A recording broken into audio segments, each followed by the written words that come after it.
दो बातें मान लिया तो तुम्हें कोई हरा नहीं सकता, तुम्हें कोई गिरा नहीं सकता। तैयार होता है जिसमें हमको गिरना होता है। थे उनके पास पावर इतना था कि $50 मिलियन का जो लोन था वह तुरंत किसी भी देश को बिना किसी से पूछे दे सकते थे। दो बातें मान लिया तो तुम्हें कोई हरा नहीं सकता, तुम्हें कोई गिरा नहीं सकता, क्योंकि तुम विजेता की संतान हो। बस दो बात का ध्यान देना पड़ेगा। गोस्वामी तुलसीदास जी भारत ही नहीं पूरी दुनिया में सनातन धर्म के बहुत श्रेष्ठ महापुरुष हैं। उन्होंने एक बात कही है कि पर धन पत्थर मानो, पर स्त्री मात समान, कहीं पर हरि ना मिले तुलसीदास जुबान। अर्थात इसको किस प्रकार से प्रमाणित किया जाता है? आप बिजनेसमैन हो सकते हैं, राजनीतिक हो सकते हैं, सामाजिक व्यक्ति हो सकते हैं, किसी भी प्रकार के कार्य को आप आगे बढ़ाने में आगे हो सकते हैं, परंतु इस बात का ध्यान देना होगा कि आप कौन सी दो बात को अपने दिमाग में रखिए और उससे सतर्कता रखिए, नहीं तो आप ऊंचाई पर पहुंचते पहुंचते रुक जाएंगे। अब उस बात को हम आगे बढ़ाने के लिए हम आपसे बात करते हैं कि एक घटना होती है कि अमेरिका में एक सम्मेलन हुआ था वकीलों का, जिसमें परिवार के टूटने के कारण पर चर्चा हुई। उसमें सबकी तरफ से निकल करके आया कि परिवार के टूटने का सबसे प्रमुख कारण इंटरनेट है।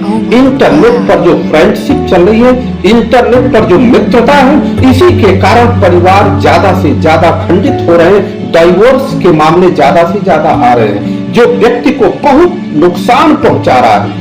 अगर सत्यम वाले ने गोस्वामी तुलसीदास जी की एक बात मानी होती, जो गोस्वामी तुलसीदास जी ने कहा था कि पर धन पत्थर मानो, गोस्वामी तुलसीदास जी ने यह कहा था। और सत्यम नाम बहुत चर्चित नाम है, जो जानते होंगे वह तो समझ गए होंगे, जो नहीं जानते हैं वो जान ले और इंटरनेट पर खोज डालेंगे कि अगर दूसरे की संपत्ति को आप हड़पना चाहेंगे तो आपकी दुर्दशा सत्यम की तरफ से होगी। वह अगर पत्थर माने होते दूसरे की संपत्ति को तो शायद सत्यम कुछ और होते।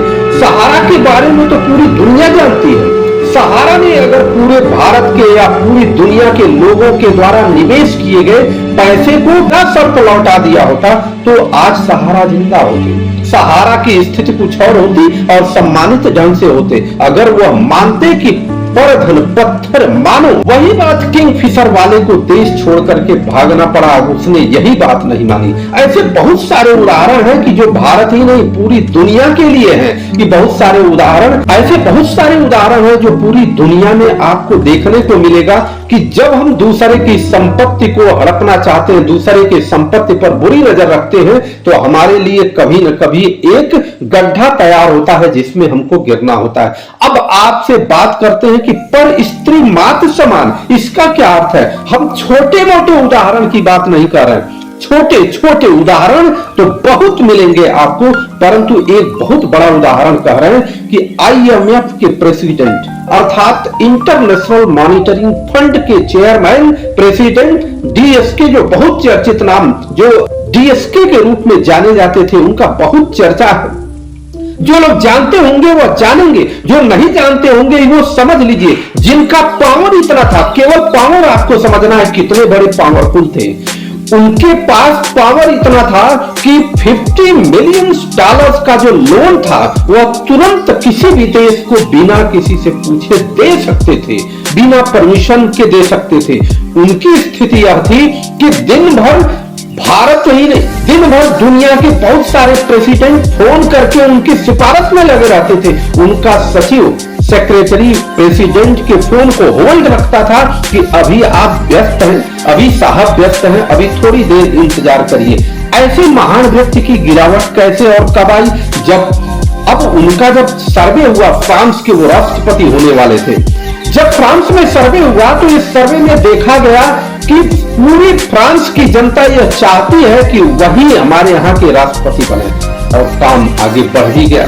वह न्यूयॉर्क से लंदन आए, लंदन से फिर उनको पेरिस जाना था, और जहां पर जिस होटल में वह स्टे किए हुए थे, एक घटना ऐसी होती है जो पूरा तकदीर बदल देती है और शिखर से शून्य तक पहुंचा देती है, ऊंचाई से गर्त में ले जाकर के गिरा देती है। एक महिला मेट उनके कमरे से भागते हुए निकलती है और उसने सार्वजनिक रूप से सबसे कहा, सार्वजनिक रूप से वो कहती है कि हमारे साथ इन्होंने यौन शोषण किया है और यह बात इसके लिए उसने कोर्ट में याचिका भी बना देती है, कोर्ट में अपील कर देती है। हालांकि बाद में आउट ऑफ कोर्ट सेटलमेंट होता है, लेकिन उस स्थिति क्या होती है कि जो वह आरोपी एलिगेशन लगाती है 24 घंटे के अंदर आईएमएफ ने उनसे इस्तीफा ले लिया। आईएमएफ कमेटी ने कहा कि यू रिजाइन दे, आप रिजाइन करिए। उन्होंने इस्तीफा देना पड़ा। लेकिन जब वो फ्री होते हैं और फ्रांस में सर्वे होता है तो सर्वे में उनके स्टेटस में इतनी गिरावट होती है कि फ्रांस की जनता ये कहती है कि मुझे ये नहीं चाहिए प्रेसिडेंट, क्योंकि ये कैरेक्टर लूज है। अर्थात स्पष्ट है कि पर स्त्री मातु समान। हमारे शास्त्रों में ऐसे वैसे महापुरुषों ने मंत्र के रूप में लिख दिया है, अगर उस मंत्र को हम आत्मसात करके चलें तो हमें सफलता निश्चित मिलेगी। तो आप ये समझिए कि जो व्यक्ति G5, G7, G8 इत्यादि बैठकों में बैठने वाला था, अब उसकी स्थिति उस समय यह थी कि वह एक छोटी सी नौकरी से काम चला रहा था। ऐसी स्थिति, इसलिए हमको यह समझना होगा कि वह दो बात याद रखना होगा कि पर धन पत्थर मानिए, पर स्त्री मात समान। अगर दो चीज को आपने कंट्रोल कर लिया तो फिर विजेता बनना निश्चित है। तुम्हें कोई रोक नहीं सकता, तुम शक्तिशाली बनो।